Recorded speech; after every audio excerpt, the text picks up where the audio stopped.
dia! O Reino de Clio está chegando a Recife. Você pode ver aqui ao fundo esse mar maravilhoso e a cidade. O Reino de Clio está chegando para uma grande aventura.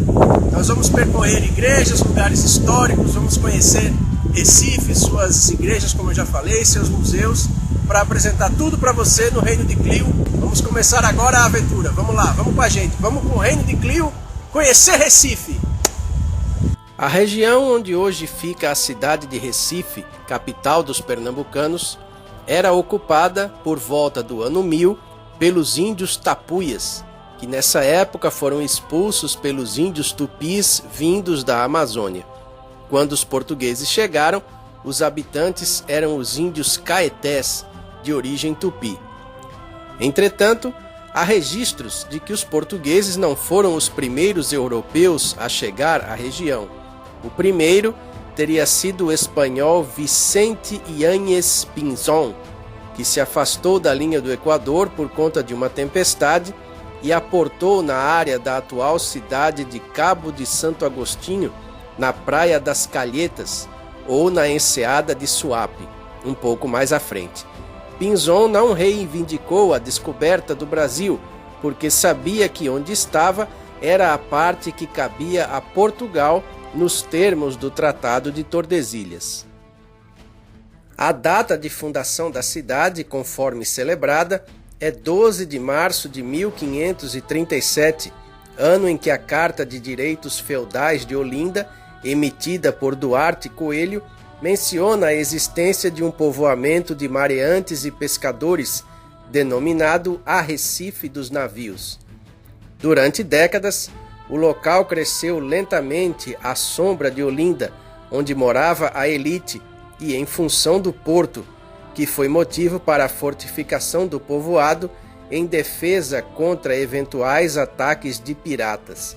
Neste momento, a região já prosperava com a produção de açúcar.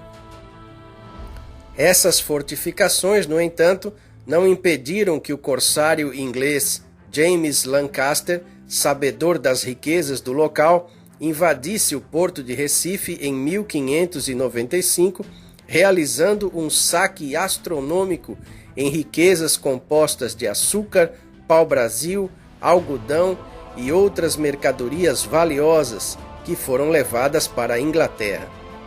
Depois do saque, mais fortificações foram feitas e destacamentos militares instalados em Olinda e Recife.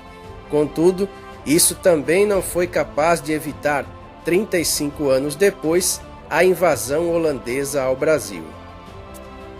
Em 1630, quando os holandeses chegaram por meio da Companhia Holandesa das Índias Ocidentais, a capitania de Pernambuco era a mais rica da colônia e maior produtora de açúcar do mundo. Recife foi o local escolhido para ser a capital dessa nova Holanda, não como Recife, mas como Cidade Maurícia, cidade de Maurício de Nassau, cujos engenheiros e arquitetos trouxeram um extraordinário desenvolvimento, pontes, canais, edificações civis e fortificações para a futura Recife. A cidade floresceu e tornou-se um centro econômico e cultural.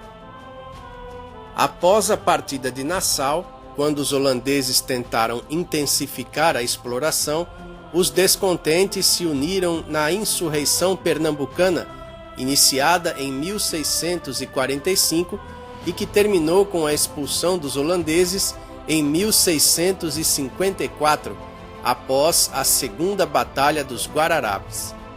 Ao fim da guerra, Recife e Olinda estavam semi-destruídas e precisaram ser reconstruídas. Apesar disso, Recife não deixou de estar sempre no epicentro de eventos significativos da história do Brasil. Destacamos, entre outros, a Guerra dos Mascates, a Revolução Pernambucana, a Confederação do Equador, a Revolução Praieira, o assassinato de João Pessoa e o atentado contra o ditador Costa e Silva. Foi nos anos 50 do século XX que a cidade chegou aos contornos atuais e a população teve crescimento acelerado com a chegada de muitos migrantes. Recife possui quase 220 mil quilômetros quadrados para uma população superior a 1.645.000 habitantes.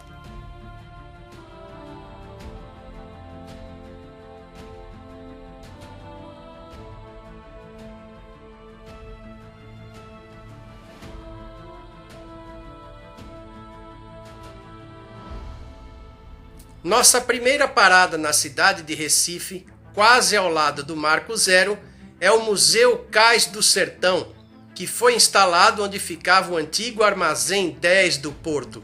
Vamos entrar, conhecer e mostrar para você. É o Reino de Clio nos caminhos da história, na cidade de Recife. Trata-se de um dos museus mais modernos do Brasil, interativo, dedicado ao sertão e a Luiz Gonzaga, que proporciona experiências visuais e sensoriais muito interessantes.